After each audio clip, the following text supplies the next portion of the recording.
다시 안타까운 참사가 꿈 많은 청년의 목숨을 앗아갔습니다. 충남 태안화력발전소에서 야간에 혼자 컨베이어 벨트 순찰 작업을 하던 24살의 김용균 씨. 기계에 몸이 끼어 사망했고 그로부터 4시간이 훨씬 지나서 발견됐다는 소식 전해드렸죠. 위험의 외주화, 죽음의 외주화 이야기가 다시 나오고 있습니다. 먼저 화면으로 함께 보시겠습니다. 아이고, 우리 아들 돌려줘요.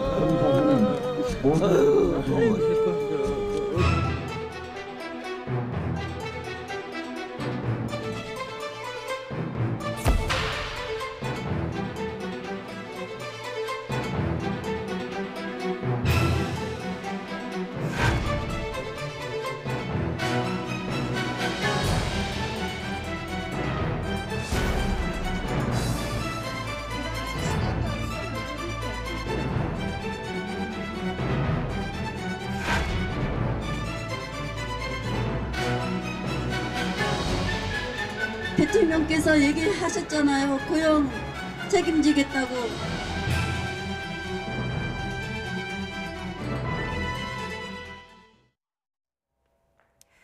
네, 어제 비정규직 노동자들이 문재인 대통령과의 면담을 요구하는 기자회견에서 이 참사를 처음 알리신 분입니다. 역시 비정규직 노동자이시고요. 발전 비정규직연대 회의 이태성 간사님 연결돼 있습니다. 간사님. 네, 안녕하십니까. 이태성입니다. 네. 안녕하시냐고 여쭤보기가 참 죄송한 상황입니다. 먼저 동료분 고 김용균 씨의 명복을 빌겠습니다. 지금 간사님은 빈소에 계시다고요? 예, 우선 그 발전소에 그 죽음의 외저로 운명을 달리하신 25세 고 김용균 노동자의 고인의 명복을 빌겠습니다. 그리고 유족들에게 심심한 조의를 표합니다. 유족들께서는 저희에게 이렇게 말씀하셨습니다. 발전소에서 작년에도 사망사고가 있었던 것을 알고 있다. 네. 왜 이 죽음이 멈추지 못하고 계속되는지, 생때 같은 아들이 왜 죽었는지 정확한 원인을 밝혀달라고 말씀하셨고요.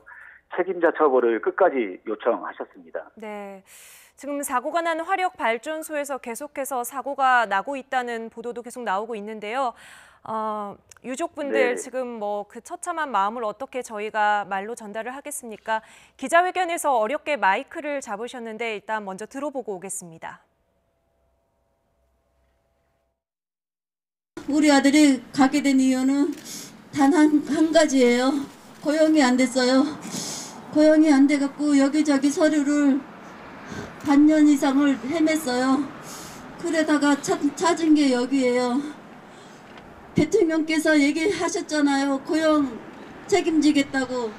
고용 많이 창출해서 우리 아들들을 희망 있게 나라를 이끌어 나갈 수 있도록. 우리 아들은 희망이잖아요. 아들들이 우리나라에. 그 사람들을 어떻게 밝게 이 나라를 이끌어 나갈 수 있게 그렇게 해주셔야 되는 게 대통령 그리고 국회의원들 다 할 일이잖아요. 왜 우리가 이런 일을 겪어야 되는지, 앞으로도 이런 일 겪어야지 시정이 되는 건지, 지금 바로 시정이 될 수 있는 건지 그런 것 좀 말씀해 주세요. 네. 청천벽력 같은 소식이고 저 자리에 서 계시기가 얼마나 힘들었을까 하는 생각이 듭니다. 마음이 아프지만 도대체 어떤 일이 일어났는지 제대로 알기 위해서 먼저 사고 상황을 좀 여쭤봐야 될 것 같아요. 이 고 김용균 씨 어떤 일을 하셨습니까? 전국의 발전소에는 하청 노동자들이 발전소 전체를 설비를 일상적으로 정비하는 경상전비 2,900명과 네. 화력발전소에서 석탄을 이송하거나 사용한 후에 발생하는 미세먼지를 제거하는 설비에 운전하는 인력이 2,400명, 총 5,300명의 비정규직 노동자들이 상시적으로 생명의 위협을 받으면서 24시간 교대 근무를 하고 있습니다. 네. 돌아가신 고 김용균 노동자는 운전 쪽에, 석탄을 이송하는 운전 쪽에서 일을 하고 계셨습니다. 석탄을 운반하는 운전 쪽에서요? 네, 그렇습니다. 예, 사고는 어떻게 발생이 된 겁니까? 우선 안타깝게도 제대로 된 업무 숙련 기간이 없이 2주 만에 신입사원에게 무려 4kg에 달하는 설비를 책임지게 해서 발생한 저희는 기업살인이라고 봅니다. 네. 사고는 석탄이 이송되는 벨트에서 석탄을 제거하는 작업을 하다가 끼이면서 협착돼서 사망된 것으로 판단하고 있습니다. 네. 제대로 된 교육도 아직 채 받지 않은 신입 직원이었는데요. 그런데 왜 사고가 났을 때 혼자 일을 하고 있었을까요? 발전소의 그 용역 노동자들의 근로 환경은 매우 열악합니다. 사실상 탄광과 같습니다. 하지만 더 문제가 되는 부분은 3년마다 한 번씩 용역을 통해서 노동자는 그대로입니다. 네. 하지만 회사가 바뀌는 구조여서 심각한 고용 불안에 노출되어 있습니다. 아까 그 앵커님께서 왜 혼자 하냐고 물어보셨죠? 네. 해답은 앞서 말한 경쟁 입찰 구도이기 때문입니다. 이익 중심에서 인력 증원이 이루어지지 않는 구조입니다. 사실상 2인 1조는 현실적으로 불가능한 구조로 진행되고 있습니다. 네, 그러니까 한국서부발전이 3년에 한 번씩 하청업체를 바꾸는 거고, 이 하청업체는 비용을 좀 낮춰서 좀 싸게 올려야 되니까 인건비를 줄이는 과정에서 2인 1조 작업 규칙이 지켜지지 않았다는 말씀이시죠? 네, 그렇습니다. 지금 원청에서는 김 씨가 자기 업무가 아닌 일을 하다가 사고가 났다. 그러니까 순찰하면서 이상 여부가 있으면 보고를 해야 되는데 직접 치우다 사고가 났다. 처음에 이런 입장을 냈거든요. 동료들이 보시기엔 어떻습니까? 현장 운전으로서 사실상의 자기 포지션이었습니다. 지금 원청과 용역업체에서 주장하는 것은 고인의 명예를 회복하는 것이 아니라 고인의 명예를 오히려 실추시키는 행동들을 하고 있습니다. 저 역시 20년 동안 용역 노동자로 일하고 있지만 2인 1조 행동을 한 적도 없고 상시 운전 점검하는 구역에서 항상 석탄을 치우며 응급처치 역할을 하면서 원청의 매뉴얼대로 일을 해왔습니다. 그렇기 때문에 발전사에서 주장하는 논리들은 전혀 맞지 않는 논리들입니다. 네.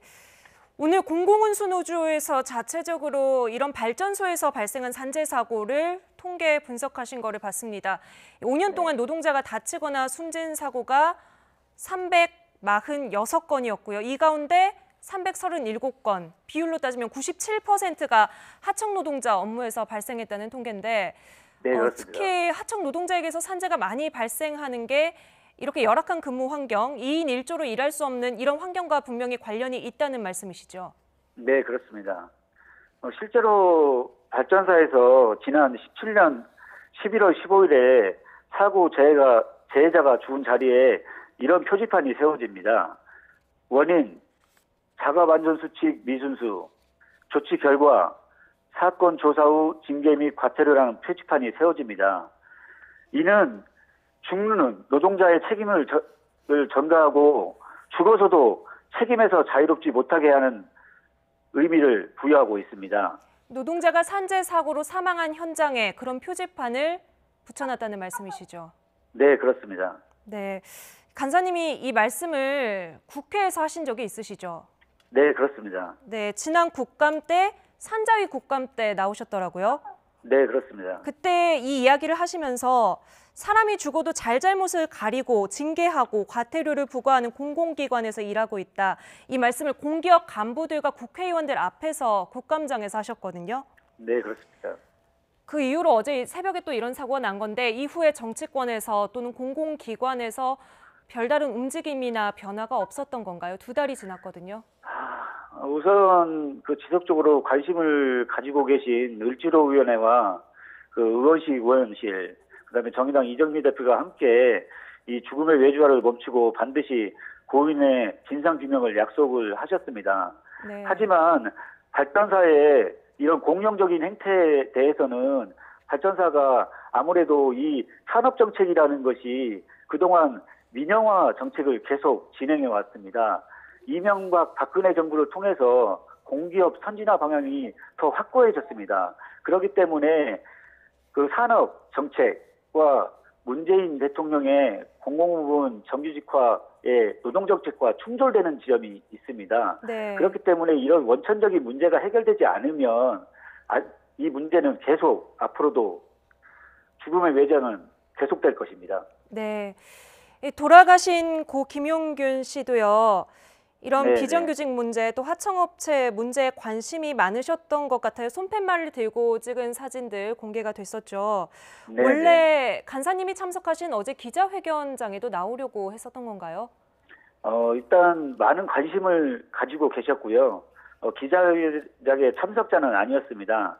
하지만 문재인 대통령께 비정규직 없는 세상을 만들어달라고 대화를 요청하셨습니다. 고 김영균 노동자는 용역업체의 또 계약직이었습니다. 네. 그렇기 때문에 이 문제에 대해서 많은 관심을 가지고 계셨던 것 같습니다. 네. 그러니까 하청업체고 그 업체에서도 또 계약직으로 또 근무를 하고 있었다는 말씀이시죠? 네, 그렇습니다. 자신과 동료들의 근무 여건, 환경, 노동 문제 이런 데에 관심이 많았던 분이었는데 정말 아이러니하게도 그 문제가 해결되기 전에 이런 참변을 겪게 됐습니다. 아까 저희가 5개 발전사에서 2012년부터 2016년 사이에 발생한 산재 사고가 340여 건이라고 말씀을 드렸는데 네네. 지금 태안화력발전소, 한국서부발전이 운영사인 태안화력발전소 여기에서 2010년 이후에 지금까지 이곳에서만 사고가 12건이 발생했고 12명의 노동자가 사망했다는 통계가 있습니다. 네, 여기는 그렇습니다. 왜 이렇게 사고가 잦은 건가요? 아까 말씀드린 것처럼 이제는 위험의 외주화가 아닙니다. 죽음의 외주화입니다. 네. 모든 노동자들이 하청 노동자에 집중되는 이유는 그만큼 3년마다 한 번씩 입찰을 하기 때문에 계약 조건의 노무비와 안전관리비까지 다 비용으로 청구가 됩니다. 그렇기 때문에 이런 열악한 용역을 통해서 그 기업의 이윤으로 가는 구조가 되기 때문에 이 위험의 외주화, 죽음의 외주화가 계속되는 상황으로 몰아가고 있는 것입니다. 네. 지금 빈소의 동료분들도 많이 나와 계실 것 같은데 함께 일하시던 분들은 사고 소식 접하고 좀 어떻게 말씀들을 하시나요? 일단 굉장히 안타까워하고 계시고요. 사실상의 지금 트라우마에 많이 시달리고 있고, 네. 지금 현장에서 어쨌든 그 작업이 중지됐지만 그 현장에 가서 계속 일을 해야 되는 상황이기 때문에 네. 극도의 불안감을 가지고 계십니다. 오히려 일터가 아니라 죽음의 터전이 돼버렸다고 눈물로 호소하고 계십니다. 네, 무섭기도 하고 또 동료가 이렇게 쓰러지는 장소에 어떻게 다시 발을 들일 수 있을지 걱정이 됩니다. 오늘 네. 저녁에 유족과 처음으로 대책회의를 하셨다고 들었는데요. 어떤 이야기들이 나왔는지요? 우선 그 서울 지역을 중심으로 전체 시민까지 참여하는 대표자 단위를 확대해서 진행을 하기로 했고요. 예. 촛불문화제를 광화문에서 내일 7시부터 진행하기로 했습니다. 내일 저녁 7시부터 광화문에서 촛불 문화제를 여신다고요? 네, 그렇습니다. 그래서 이 문제가 앞으로 죽음의 외주화로 제2의 김군과 같은 사태가 다시 발생하지 않도록 시민 여러분들과 함께 최선을 다해서 노력하도록 하겠습니다. 네, 지금 고 김용균 태안화력 비정규직 노동자 사망사고 진상규명 및 책임자 처벌 시민대책위라는 것이 꾸려져 있습니다. 맞죠? 네, 일단 가칭으로 꾸려져 있습니다. 예, 이 대책위에는 주로 어떤 분들이 많이 모여 계시나요? 일반 그 시민단체도 많이 계시고요. 지금 종교계, 그다음에 노동계, 그다음에 정치권에서도 참여 의사를 많이 밝히셔가지고 함께 대책을 마련하고 범국민 활동으로 전개해서 다시는 이런 김구과 같은 사태가 발생하지 않도록 문제 해결에 노력을 함께 해주고 계십니다. 네, 구역 사망사고 때 그렇게 위험의 외주화 이야기가 나왔는데도 지금 1000일이 가깝게 지나왔는데 아직까지도 문제가 해결되지 못하고 똑같은 사고가 발생을 했습니다. 네. 고 김용균 씨의 명복을 다시 한번 빌겠고요. 직접 네. 찾아가서 추모하겠다는 분들도 많으신 것 같은데요. 빈소를 좀 정확히 알려주시겠습니까? 네, 다시 한번 그 죽음의 외주화로 목숨을 잃은 25살 청년의 눈물을 닦아주십시오. 유가족의 눈물을 꼭 닦아주십시오. 찾아오실 곳은 충남 태안군 보건의료원 상내원 203호입니다. 네, 시민 여러분의 많은 참여를 부탁드립니다. 네, 충남 태안군 보건의료원 상내원 203호에 고 김용균 씨의 빈소가 마련이 되어 있습니다. 이태성 간사님, 오늘 어려운 상황에서 전화 연결해 주셔서 감사합니다. 네, 많은 관심 부탁드리겠습니다. 네, 감사합니다. 네. 네, 다시 한번 고 김용균 씨의 명복을 빌도록 하겠습니다. 저희는 이제 정치권 이야기로 좀 넘어가 보도록 하겠습니다. 이 문제도 결국에는 정치권에서 관심을 가지고 함께 문제 해결에 나서 주셔야 될 부분인 것 같고요. 오늘 국회에서는 나경원 한국당 신임 원내대표가 공식 임기 첫날을 맞았습니다. 문희상 국회의장과 여야 지도부를 두루 만나면서 오늘 하루 광폭 행보를 이어갔는데요. 또 한편 나 의원의 승리로 당내 역학구도에도 어떤 영향이 미칠지 관심이 집중되고 있습니다. 이 자리에 두 분 전문가 나와 계시는데요. 김우성 미래전략개발연구소 부소장, 양지열 변호사 함께하겠습니다. 안녕하세요. 안녕하세요. 안녕하세요. 네, 나경원 원내대표 취임 첫날 인사도 많이 다니고 광폭 행보를 벌이면서 그 사이에 덕담도 주고받고 또 날선 조금의 기싸움 이런 것도 있었던 것 같습니다. 먼저 화면으로 보고 오시죠.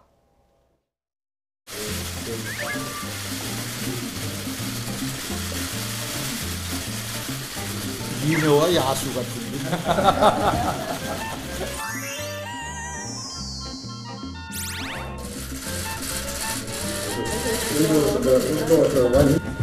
또 처음 와봤네요. 민주평화당 그 사무실에는. 이번 한국당 원내대표 선거가 힘드셨던 모양입니다. 원래 좀 고우신 얼굴이 많이 좀 전에보다 많이.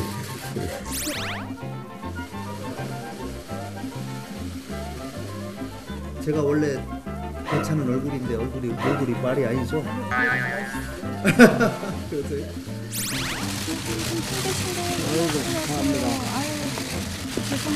와, 우리 나경원 대표가 세긴 세다. 이거 뭐 이 전체 기자들이 다 모였네.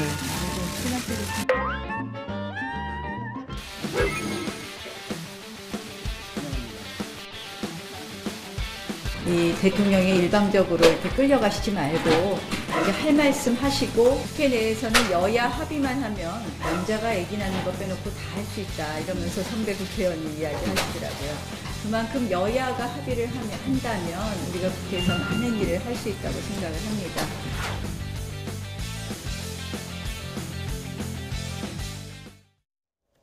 네, 국회 상황을 보면서도 태안화력발전소 상황이 계속 마음에 남아서 마음이 불편합니다. 이런 문제도 국회가 잘 되어야지 이제 문제가 하나씩 해결이 되겠죠. 오늘 어땠습니까? 첫날 행보 어떻게 보셨어요? 광폭 행보라고 많이 얘기하시더라고요. 어제 사실 생각보다 좀 큰 표차로 이기셨잖아요. 네. 그 나경원 대표와 정용기 그 정책위 의장. 네, 33표 차로 네네. 박빙의 승부일 거라던 처음에 예상을 좀 뒤엎고 굉장히 크게 이기셨죠. 그렇게 예상을 많이 하더라고요. 근데 사실은 그 여의도에서는 대체적으로 박빙이 아니라고 하는 얘기가 많았어요. 네. 모든 선거가 그렇듯이 막판에 되면은 여러 가지 노이즈들이 있어가지고 헷갈리게 만드는 부분이 많은데 구도로 보면은 네. 이미 끝난 게임이다 이렇게 얘기하는 사람들이 많았죠. 네. 실제로 원래 친박 비박 게임으로 갔다라고 하면은 네. 비박 쪽에서 유리할 수 있었어요. 그런데 지금 친박 쪽에서 후보를 안 내면서 복당파와 잔류파의 게임이 됐어요. 네. 그러면 복당파 같은 경우에는 그 인원이 한정이 있는데 잔류파 같은 경우에는 친박도 있지만 중립적인 인사도 꽤 있단 말이죠. 예. 그런 면에서 수적으로 굉장히 그 잔류파가 유리했다.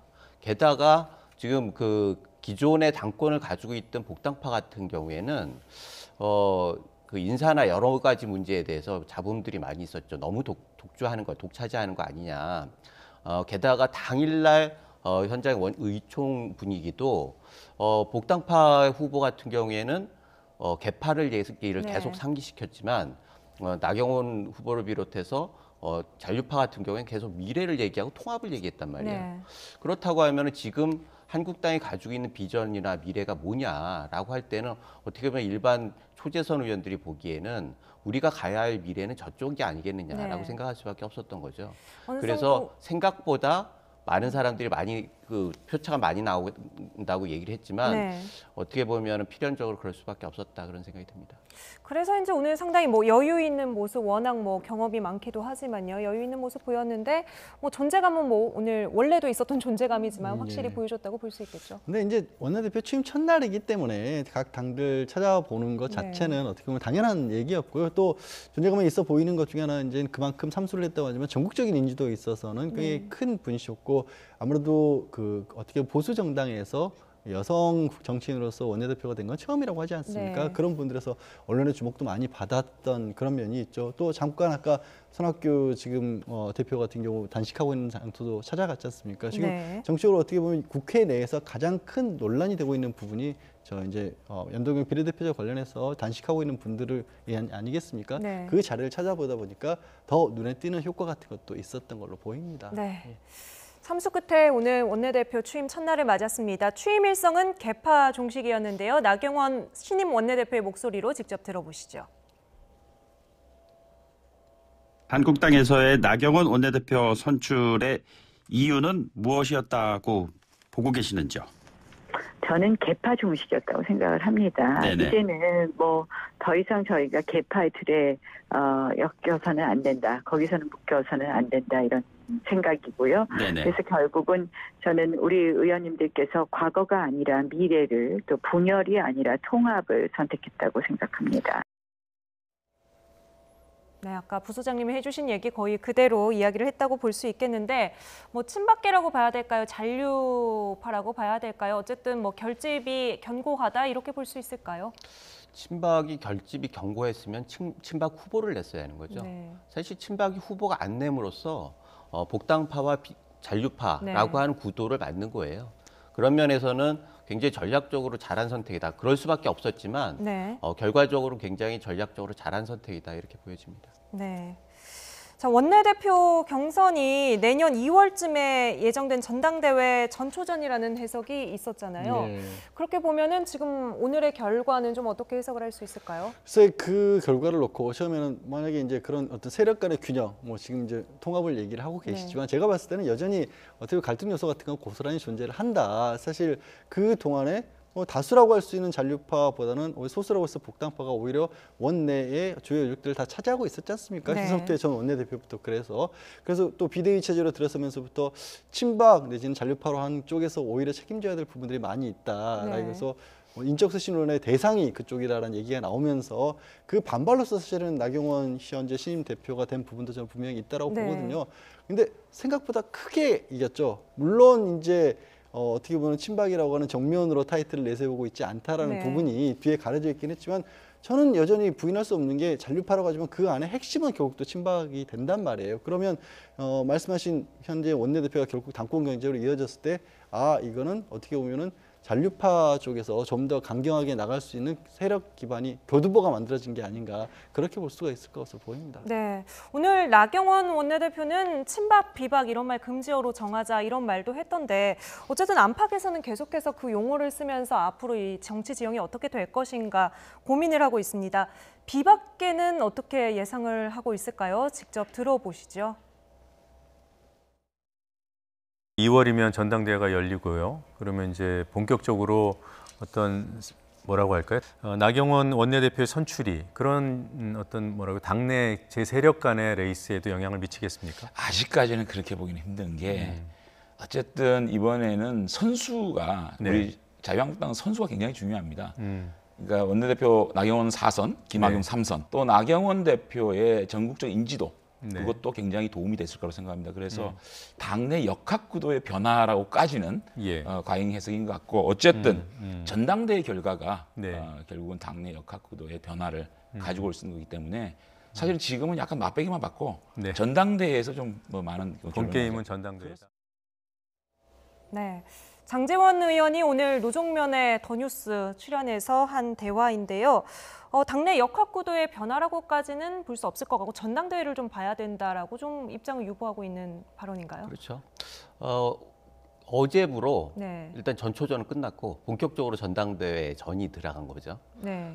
그런데 확실한 거는 이니셔티브는 그 잔류파들이 갖게 받게 됐고 지금 비대위 체제가 사실 당협위원장 정리든지 전당대회를 두고 해야 할 일들이 굉장히 많아요. 그런데 실제로 비대위에서 지금 그 원내대표와 정책위의장이 들어가지 않습니까? 그런데 이분들은 다음 지도부까지 계속 이어지는 거예요. 그러면 나머지 비대위원들은 사실은 넘겨줘야 하는 입장이고 지금 새로 선출된 원내대표와 정책위의장 같은 경우는 같이 할 사람을 하는 거 아니겠습니까? 그렇다고 하면 영향력에 있어서는 굉장히 차이가 있죠.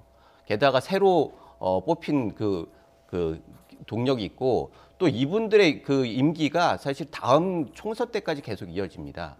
그렇다고 하면은 그 부분에 대해서도 공천권에 대해서 영향력을 가질 수 있는 비대위 내에서의 그 두 사람이 딱 거의 유의하다시피 그런 의미에서 결국 이니셔티브는 이분들로 모아질 수밖에 없고 그렇다고 하면 이런 구도로 계속 간다라고 하면은 전당대회도 잔류파와 복당파의 대결이 된다라고 하면은 잔류파가 굉장히 유리하게 될 거다. 그런데 지금 장제원 의원 같은 경우에는 그 친박과 비박이라고 하는 구도가 유리하다고 생각하시는 것 같아요.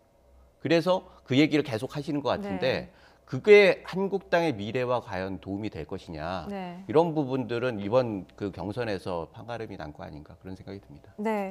그렇다면 김무성 의원은 어떻습니까? 이번에 김학용 의원한테 상당히 힘을 실어주고 또 강석호 의원이랑 단일화를 이뤄내기도 했는데 뭐 완패를 했다고 봐야 될까요? 그 단일화에서 굉장히 어떻게 보면 마청으로서의 모습을 보여줬죠. 근데 그 이후에 김학용 의원을 적극적으로 지지하는 모습이 좀 잘 안 보였어요. 어찌 보면은 좀 나서서 좀 챙겨야 된다고 할까요? 그 부분이 물론 그렇습니다.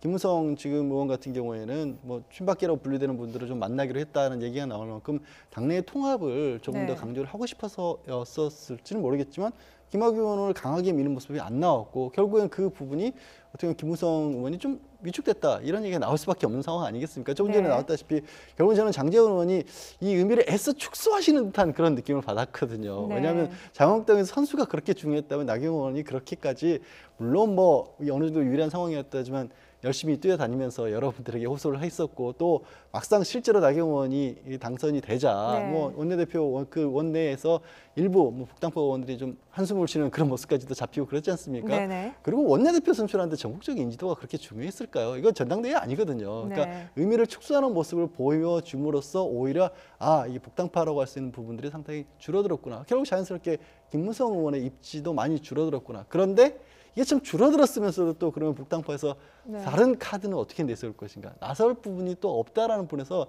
김무성 의원이 상당히 줄어든 건 맞지만 또 복당파에서는 여전히 그 역할을 할 수밖에 없는 또 모순된 어떤 위치이기도 하죠. 아니 그런데 또 이 단일화하는 과정에서 강석호 의원 지지자들이 좀 등을 돌렸다 뭐 이런 이야기도 또 들리더라고요. 그럴 수도 있죠. 그런데 뭐 지지자가 그렇게 많았을까요? 사실 지금 뭐 그 끝까지 밀어주지 않았다고 말씀을 하시는데 그런 측면도 있지만 불출마 선언이라고 하는 전당대회 불출마 선언 이상으로 어떻게 도와줍니까?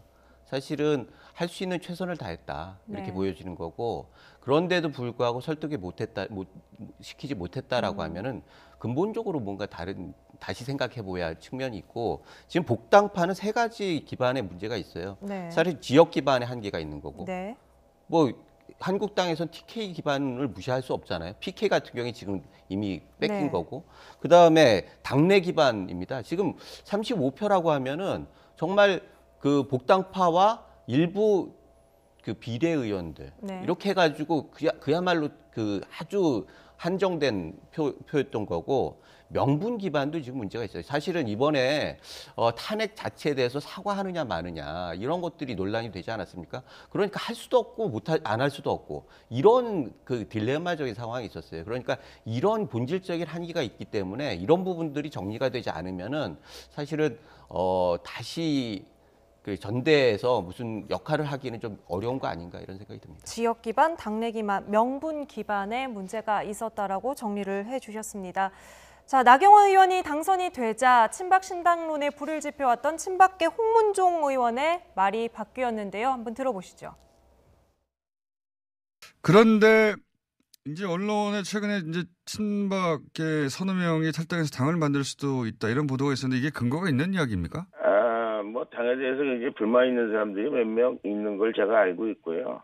그러나 뭐 최소한 제가 모르는 탈당이라는 건 있을 수가 없고요. 제가 모른다고 말씀드리는 건 그런 일이 없다는 말씀을 드리는 거고요. 근데 이제 이번에 나경원 원내대표 선거를 계기로 해서 이게 당을 지켰던 사람들이 우리가 당을 이제 지키면 되겠구나 이렇게 생각할 겁니다. 그래서 더더군다나 그 탈당의 그 원인이 지금 제거되고 있는 상황이기 때문에 탈당은 없을 거다 저는 그렇게 생각합니다. 우리가 당을 지키면 되겠구나.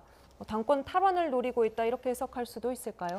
아니 저는 애초에 탈당 얘기가 나왔을 때부터 이게 너무 앞뒤가 안 맞는다. 그러니까 일단 뭐 친박이라고 불러도 좋고 잔류파라고 불러도 좋고 범위는 어느 정도 많이 달라질 수가 있겠지만 어쨌든 숫자로 따지면 여전히 다수인데 물론 지난 탄핵의 어떤 책임이라든가 이런 부분에 자유로울 수가 없기 때문에 전면에 나서지 못했던 것뿐이고 어떻게 보면 비상대책위원회 타겟처럼 목표처럼 이렇게 거론이 된 건 사실이지만 숫자가적으로 많은 의원들이 그 현역 의원들이 차지하고 있는데 어떻게 쫓겨나다시피 나가서 탈당을 합니까? 그거는 결국 우리를 건드리게 될 경우에는 극단적으로 이런 일까지 벌어질 수도 있다라는 약간의 위험용 카드였던 것이고 실제로 그런 것들이 현실적으로 어떻게 보면 이번 나경원 신임 원내대표의 선출로 인해서 그런 일들이 있을 수 없다라는 것이 어느 정도 지금 드러나 버린 거거든요. 그렇기 때문에 이제 홍문정 의원처럼 이거는 더 이상 우리가 그런 얘기를 할 이유도 없게 된 거 아니겠냐. 그러니까 탈당이라는 것이 애초에 고려됐던 상황도 아니지만 이젠 그 얘기 자체가 필요한 상황이 아니다라고 정리를 하신 거죠.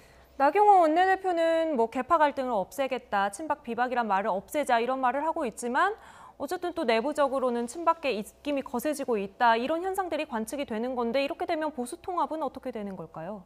일단 나경원 의원 자신이 계파에서 조금 떨어져 있는 분 아니겠습니까? 사실은 지금 친박이 안 나왔다는 게 어떻게 보면 통합의 단초가 될 수도 있다 그런 생각이 들고 그 단초에 한국당 의원들이 상당 부분 지지를 해줬다. 그런 면에서 통합이 보수 통합이라고 하는 게 말이 그렇지 그렇게 간단한 문제가 아니에요. 물론 보수 통합이 최종 목표지만 그 첫 단추는 한국당 내 통합이 먼저예요.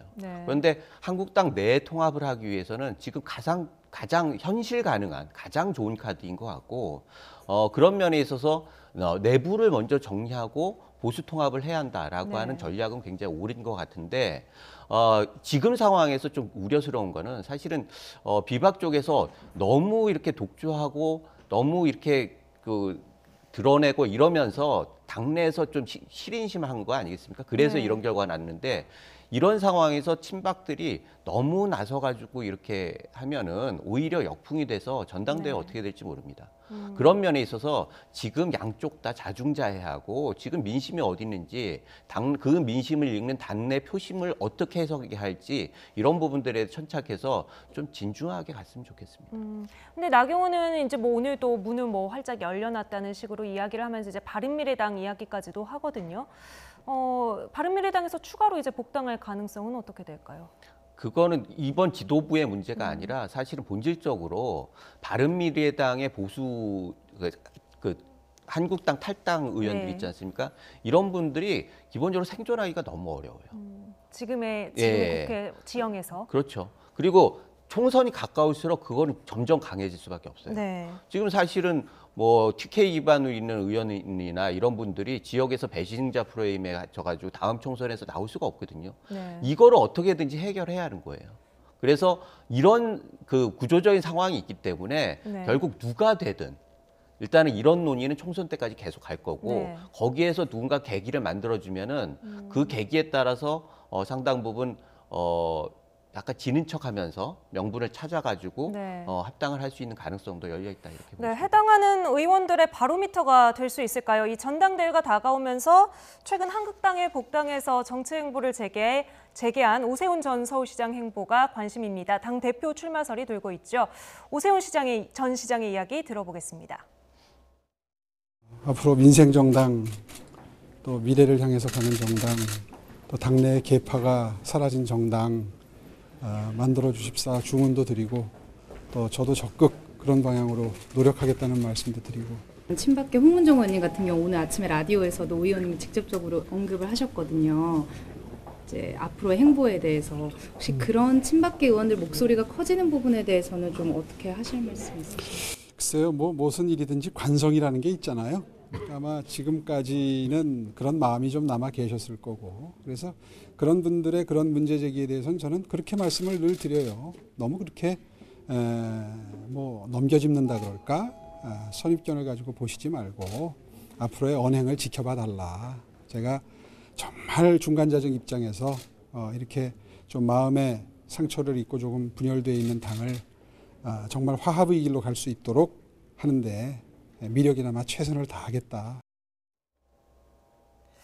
네, 앞서서 취재진이 홍문정 의원이 뭐 언급했다 이렇게 이야기한 거는 복당파가 뭐 오세훈 등 우회 상장하지 않겠냐 이 이야기한 것 같은데요. 예, 그렇습니다. 이제 다른 것보다도 복당파 입장에서 그러면 현재 잔류파보다 수적으로 밀리고 원내대표도 빼앗기고 그랬을 경우에 앞으로 당내에서 목소리를 낼 수 있는 방법이 어떤 방법일 것이냐. 아까 제가 이제 김무성 의원 말씀을 드렸습니다만 여전히 김무성 의원을 전면에 내세우기는 좀 어려운 부분이 있죠. 또 더군다나 전당대회 불출마를 이미 선언했단 말이에요. 그렇게 됐을 경우에 대선 주자급으로서 누가 한 분을 모셔와서 그분을 내세우는 방법밖에 없을 것 같다라고 하는 이제 분석들이 있지 않습니까? 그래서 이제 오세훈 지금 전 서울시장 얘기가 나오고 있는 건데 오전 시장 입장에서는 그런 식으로 또 당에 복귀를 하게 될 경우에 본인의 입지가 들어오자마자 또 좁아질 수도 있어요. 지금 한 60여 명가량 자유한국당 내 의원들도 만나고 계시고 한다고 하고 어쨌든 대권을 꿈꾸고 계시는데 처음부터 그런 복당파만을 바라볼 것이냐. 더군다나 지금 원내대표 선거에서도 잔류파 내지는 친박계가 다시 자리를 잡아가고 있는데 마음의 상처라고 본인은 말씀을 하셨지만 그분들이 마음만 있으신 거냐 아니면 실체가 있는 세력이냐 이 부분에 대한 판단을 할 것이겠죠. 실체가 있는 세력이 오세훈 전 시장 비롯해서 보수 진영에서 반문연대 이야기 나오고 있잖아요. 통합에 나경원 신임 대표가 이 무게를 두고 있다면 이 반문연대는 어떻게 될까요? 반문연대는 통합의 어떻게 보면 외곽 같은 구실을 하는 거죠. 사실은 나경원 그 대표가 그 계속 그 유세를 하면서 미래 통합을 하고 그 결과로 지금 정부의 독주를 막겠다. 이런 게 공약이었단 말이에요. 그러면 이 그 정부의 그 독주를 막기 위해서는 이게 쪼개져서는 야당이 쪼개져서는 안 된다. 그래서 통합을 해야 한다. 이거 당연한 귀결이거든요. 그런 면에서는 상당 부분 그 이해가 가는데 이런 상황에서 누구는 되고 누구는 안 되고 이렇게 배타적으로 접근하는 거는 좀 문제가 있다. 왜 그러냐면 지금 홍문종 의원 같은 경우에 오세훈 의원 우회 상장 얘기하면서 어떻게 보면 약간 꺼려지는 그런 얘기를 하셨는데 그런 마음은 이해가 되지만 그렇다고 해서 지금 인물난이 있는 한국당에서 이것도 아니고 저것도 아니고 다 배척하면 지금 사람이 어떻게 누가 남겠습니까? 결국은 작은 그 어떤 뭐 보기에는 큰 것도 있을 수 있고 그렇지만 그런 상황에서 과정을 좀 보면서 좀 그 새로 이렇게 뭐 씨를 살려나가는 불씨를 살려나가는 그런 노력들을 해야지 반문연대로 가능한 거고 야권의 지금 보수 진영의 재건도 가능한 거고 그런데 지금 너무나 진영 논리 작은 진영 논리에 빠지면은 그런 모든 것들이 허사가 되기 때문에 결국은 굉장히 어려운 처지로 갈 수밖에 없다 이런 생각이 듭니다. 네, 알겠습니다. 지금 뭐 자유한국당 얘기할 게 너무 많은데요. 지금 뭐 시간이 많이 남지 않아서 민주당 상황을 잠깐 짚고 넘어가야 될 것 같아요. 어제 검찰 수사 결과로 이제 이재명 경기지사가 기소가 되면서 징계 여부를 논의를 했었는데 민주당이 징계는 내리지 않기로 했습니다. 어떤 결론을 내렸는지 직접 들어보시죠. 최종적으로 이재명 지사께서는 당을 위해 백의종군하겠습니다라는 페이스북에 글을 올리면서 당의 단합을 위해 저는 재판이 종료될 때까지 당원의 의무는 다하되 모든 당직을 내려놓겠습니다. 이런 페이스북에 자기 입장을 밝히면서 저한테 전화를 하셨습니다.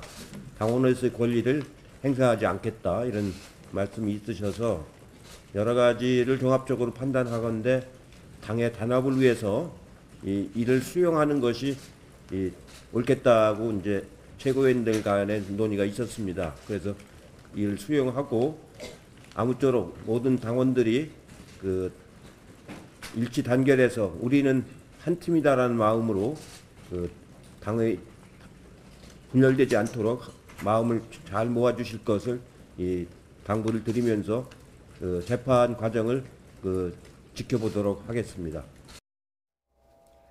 앞서서 이재명 지사가 백의종군하겠다 이런 글을 SNS에 올렸고요. 그 뜻을 존중해서 일단 당원권만 유보를 하고 징계는 하지 않겠다 이런 얘기인데 뭐 내가 스스로 백의종군하겠다 했는데 이게 무슨 의미가 있느냐 뭐 이런 비판도 나올 수 있거든요. 왜냐하면 그 비판이 나오는 것은 뭐 당장 선거를 앞두고 있는 상황도 아니고 어쨌든 경기지사이기 때문에 국회에 있는 분도 아니지 않습니까? 그래서 당원권 정지를 한다는 게 실질적으로 큰 어떤 영향력이 없더라도 그러나 명분은 어느 정도 살렸다라고 봐요. 그러니까 지금 더불어민주당 입장에서는 사실 징계위원회를 연다든가 실질적으로 징계를 하는 것도 굉장히 곤란한 상황인 것이 현역 지사로서 김경수 경남지사도 지금 재판을 받고 있는 상황이지 않습니까?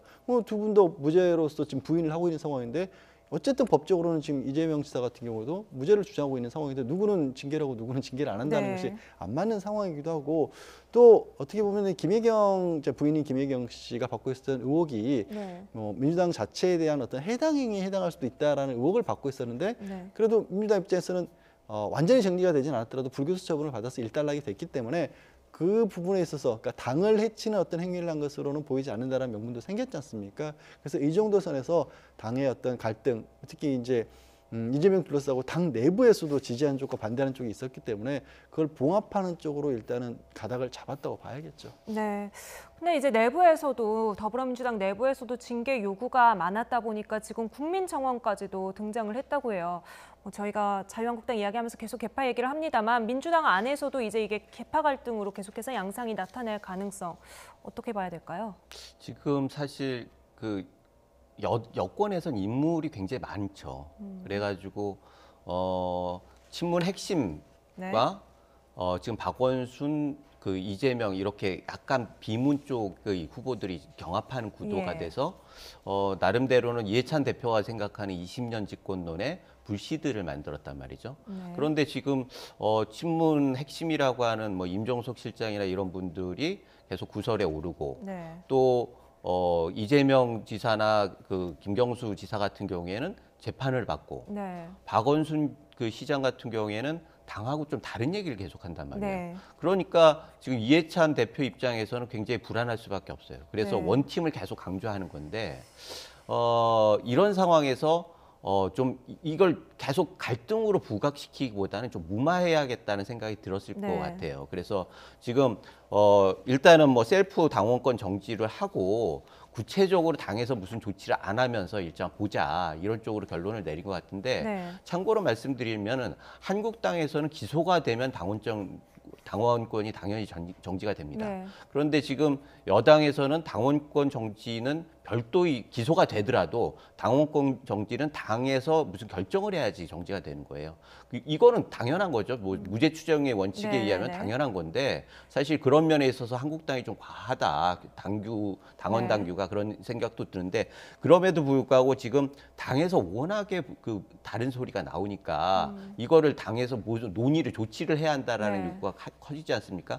그런데 아까 말씀드렸던 그런 어려움들 때문에 일단은 이건 접고 들어가자라고 하고 결론을 내린 것 같습니다. 네, 박지원 의원은 뭐 오늘 밖에서 보면서 이재명 살았다 이런 식으로 평가를 하던데 뭐 어떻게 동의를 하세요?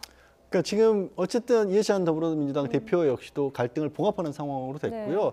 반대하는 분들도 있겠지만 정치인으로서는 지금 그 가장 문제가 됐었다고 했던 뭐 여배우 관련 스캔들이라든가 조직폭력배의 연관이라든가 또 뭐 아까 말씀드린 해당 행위나 이런 부분으로서는 벗어났지 않습니까? 그렇기 때문에 재판의 결과와 상관없이 뭐 혹시 강하게 처벌을 받는다면 모를까 어쨌든 일단은 한번 숨을 돌렸다고 볼 수가 있겠죠. 네. 오늘 그 나경원 신임 원내대표 국회 첫날 행보를 중심으로 국회 지형 앞으로 어떻게 바뀔지 짚어봤는데요. 계속해서 지켜보도록 하겠습니다. 지금까지 김우성 미래전략개발연구소 부소장 양지열 변호사와 함께했습니다. 두 분 오늘 말씀 감사합니다. 고맙습니다. 오늘 마무리하면서 내일은 어떤 뉴스들이 있을지 간략히 짚어봅니다. 내일 브리핑입니다. 남북이 내일 철도와 도로 연결을 위한 착공식 실무회의를 합니다. 남북 양측은 내일 개성 남북공동연락사무소에서 착공식 장소와 일정, 참석 대상자 등을 논의할 전망입니다. 행정안전부가 자동차세나 과태료를 상습 체납한 차량의 번호판을 압수하는 영치를 내일 일제히 실시한다고 밝혔습니다. 영치 대상은 자동차세 3건 이상 또는 자동차 관련 과태료 30만 원 이상 체납된 차량입니다. 단속에 걸려서 영치된 번호판은 체납액을 내야 찾을 수 있습니다. 영세 소상공인의 사업 영역을 보호하기 위한 생계형 적합업종 제도가 내일부터 시행됩니다. 중소벤처기업부는 관계부처와 전문기관 등과 함께 내일부터 생계형 적합업종 지정 신청을 받는다고 밝혔습니다. 생계형 적합업종으로 지정되면 대기업은 5년 동안 원칙적으로 해당 업종에 진출하거나 확장할 수 없습니다. 부정 채용 등의 혐의를 받는 오현득 국기원장에 대한 구속영장 심사가 내일 진행됩니다. 오 원장은 지난 2014년 신규 직원 채용 과정에서 시험지를 유출한 혐의와 국회의원들에게 쪼개기 후원금을 보낸 혐의 등을 받고 있습니다. 지금까지 내일 브리핑이었습니다.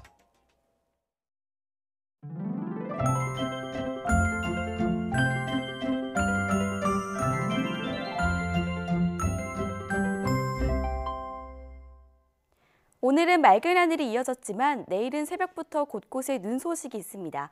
이번에는 서울 등 중부지방을 중심으로 많은 양의 눈이 쏟아지겠습니다. 특히 기온이 영하로 떨어지는 아침 출근길, 눈길 교통 대란이 우려됩니다. 내일은 평소보다 조금 여유롭게 나오시고요. 교통 안전에도 각별히 주의하시기 바랍니다. 눈은 내일 새벽 중부 서해안부터 시작돼서 점차 그 밖의 지역으로 확대되겠고요. 오후에 대부분 그치겠습니다. 예상되는 눈의 양은 경기 남부와 영서, 충북 북부에 최고 5cm, 그 밖에 중부지방과 호남, 경북 북부 내륙에 1에서 3cm입니다. 내일 아침에도 영하권의 추위는 계속됩니다. 서울 아침 기온 영하 4도, 대구 영하 4도, 광주 영하 2도로 예상되고요. 낮 기온은 오늘과 비슷하겠습니다. 서울이 3도, 대구 7도, 부산은 9도로 예상됩니다. 내일 오후 눈이 그친 뒤에는 날씨가 더욱 추워지겠습니다. 금요일 서울 아침 기온은 영하 8도까지 뚝 떨어지겠는데요. 추위는 일요일에 평년 기온을 회복하면서 누그러지겠지만 전국에 또 한 차례 눈이 내리겠습니다. 지금까지 날씨 정보였습니다. 구의역에서 19살 김군이 세상을 뜬 지 오늘 929일째 되는 날입니다. 천일이 가깝도록 현장의 문제는 그대로고 판박이 같은 사고로 또다시 가장 힘없는 사람, 입사 3개월 차 막내 직원이 희생됐습니다. 사망한 지 4시간이 훌쩍 지나 발견된 고 김용균 씨. 죽음의 컨베이어 벨트에 오른 수많은 하청 노동자들을 우리도 너무 오래 잊고 있었던 건 아닌지 모르겠습니다. 고 김용균 씨의 명복을 빕니다. 뉴스나이트 마칩니다. 내일 밤에 뵙겠습니다.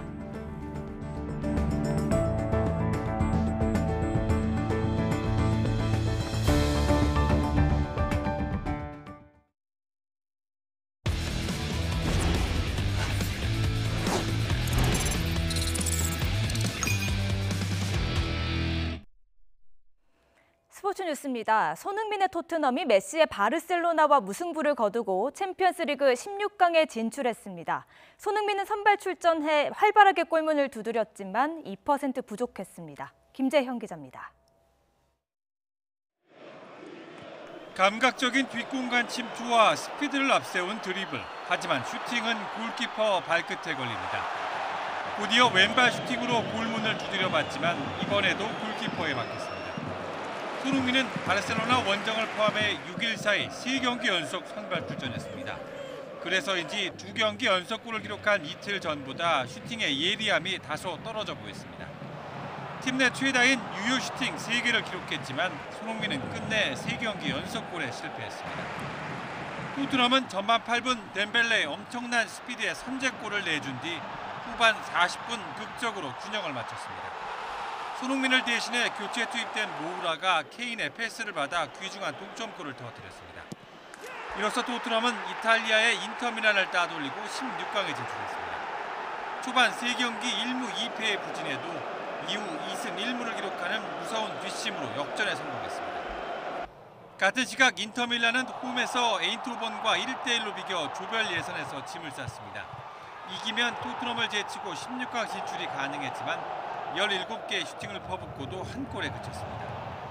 리버풀은 살라의 결승골에 힘입어 나폴리의 다득점에서 앞서 16강에 합류했습니다. 16강행을 조기 확정한 맨시티, 맨유에 이어 토트넘, 리버풀이 합류하면서 프리미어리그 소속 4팀 모두가 챔피언스리그 16강에 올랐습니다. YTN 김정입니다. 아쉽게 3경기 연속골을 놓친 가운데 손흥민이 프리미어리그 파워랭킹에서 2위에 올랐습니다. 영국 스카이 스포츠가 발표한 이번 주 16라운드 파워랭킹에 따르면 손흥민은 8,156점으로 리버풀 살라에 이어 2번째 높은 자리를 차지했습니다. 파워랭킹은 최근 5경기를 기준으로 모두 34가지의 기록을 통해 팀 공헌도를 산출하는 것으로 토트넘의 동료 알리는 12위, 해리 케인은 각각 13위를 기록했습니다. 지난 여름 코리아 오픈 탁구 대회에서 우승했던 남북 단일팀 장우진 차효심 콤비가 다시 만났습니다. 연말 왕중왕전을 치르는데요. 한층 친숙해진 호흡으로 또 한 번 감동의 플레이를 다짐하고 있습니다. 양시창 기자입니다. 지난 7월 최강 중국 등 강호 등을 연파하며 코리아 오픈 혼합복식 정상에 올라 하나 된 남북의 힘을 과시했던 장우진, 차유심. 테이블의 남남북녀 콤비가 이번에는 연말 왕중왕전 그랜드 파이널스에서 세계적인 강자들과 맞붙습니다. 지난달 오스트리아 오픈에 이어 올해만 벌써 3번째 호흡을 맞추는 만큼 콤비 플레이 역시 무르익고 있습니다. 하면 할수록 진짜 말 그대로 좀 친누나처럼 이렇게 좀 어색함이 없었던 것 같고, 그리고 기술적으로는 리시브나 이제 남자 공을 잘 받으니까. 첫 상대는 공교롭게도 지난 세계선수권 챔피언인 일본의 가스미 요시무라죠. 세계 1위를 맞이했지만 두 선수는 부담 없이 홈팬들 앞에서 최선을 다할 생각입니다. 남자 선수보다 여자 선수가 더 잘하기 때문에 여자 선수를 좀 많이 꽁꽁 묶자라는 그런 작전으로 많이 이야기했던 것 같고. 그랜드 파이널스는 한 해 투어 성적을 토대로 남녀 단식 각 16명, 복식과 혼합복식은 8팀만 추려 벌이는 연말 왕중왕전입니다. 만리장성을 대표하는 랭킹 1위 판정동과 2위 쉬시는 물론 최근 국제대회에서 잇따라 중국을 꺾고 있는 일본의 신예 이토미마 등 각국의 별들이 총출동합니다. 우리나라는 장우진 외 영건, 임종훈 등 남자 4명, 여자분은 양하은 등 3명이 출전 자격을 얻어 세계의 벽에 도전합니다. YTN 양시창입니다. YTN 스포츠 뉴스 마칩니다. 시청해주신 여러분 고맙습니다.